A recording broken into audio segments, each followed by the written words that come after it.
people are going to continue to eat fish, and people are going to continue to provide it. And hopefully my family be right in the middle of it. On a professional scale, to be hunting in the 21st century is amazing.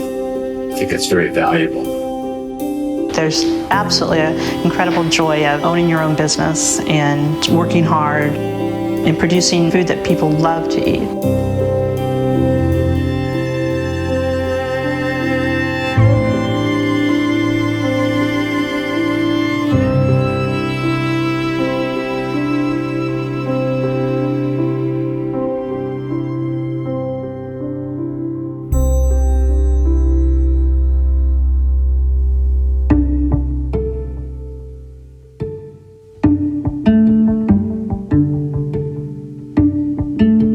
I think there's a change to fishing because of the perception of it. And then I think there's a change to fishing because of the actual concern.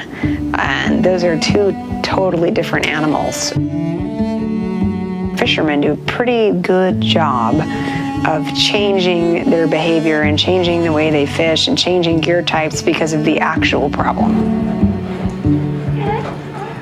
It's not even close to the same industry it was when I started. It used to be 30 trawlers out of here, 40 trawlers. Now there's just a handful.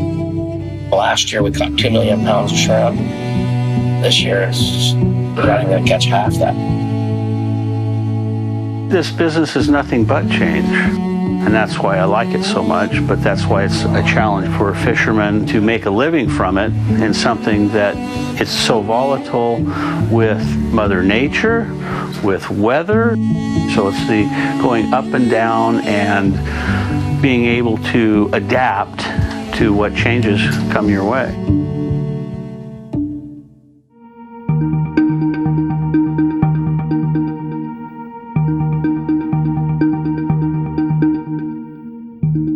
It changes all the time.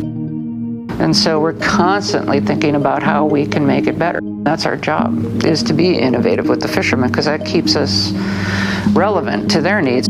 It's either adapt or die.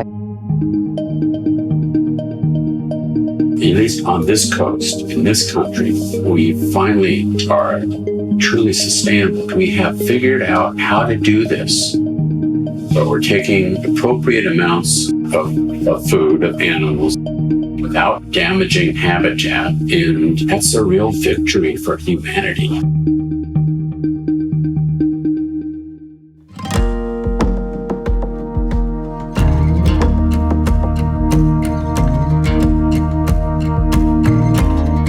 If you don't love the ocean, don't do it. And you want an opportunity to make money, it's still one of the best opportunities out there. If you're willing to work hard. If you're not willing to work hard, you get up at 3 o'clock in the morning, work without sleep for 2 days, don't even think about being in the fish business. Most people, they start for the money. And you have a season or two which is really, really good. You make a lot of money. And then the next couple seasons are horrible and you don't make any money and you're still wanting to do it. Just keep your head down and work. And don't be afraid to ask questions, because there's a lot going on. Some kids grew up on a farm. I grew up on the docks. I climbed on the back of boats and acted like I was a commercial fisherman when I was a little kid. I don't see a whole lot of that anymore. And I see that if part of the industry starts to fade away, we're going to lose a lot of knowledge and a lot of the way of life that I got to grow up with. The way things are set up now, it's almost impossible for young guys to get started, and that's wrong. There's a lot of smart young guys that would love to come commercial fishing, but they're going doing other things, and we need that brain power. We need that youth and that intelligence.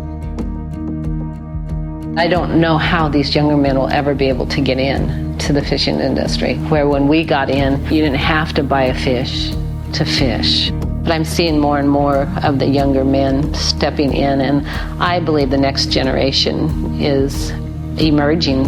And I was a little afraid for a while that there wouldn't be that new group coming in, but I think we're going to be fine.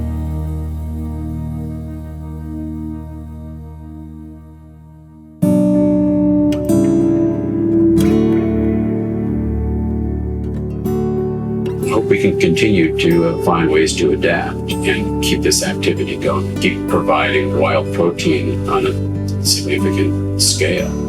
real food for real people. I think it's going to be fine. I think people are going to continue to eat seafood products. Seafood is some of the healthiest food you can eat. I would like to think that my kids' kids' will be out there earning a living, going up and down with the tide. You know, it's been great for us. I think the way that the modern fishery is going to be good for the American fisheries on the West Coast, and I think that they want to be good stewards of the sea. So I am really optimistic about the future of the fisheries.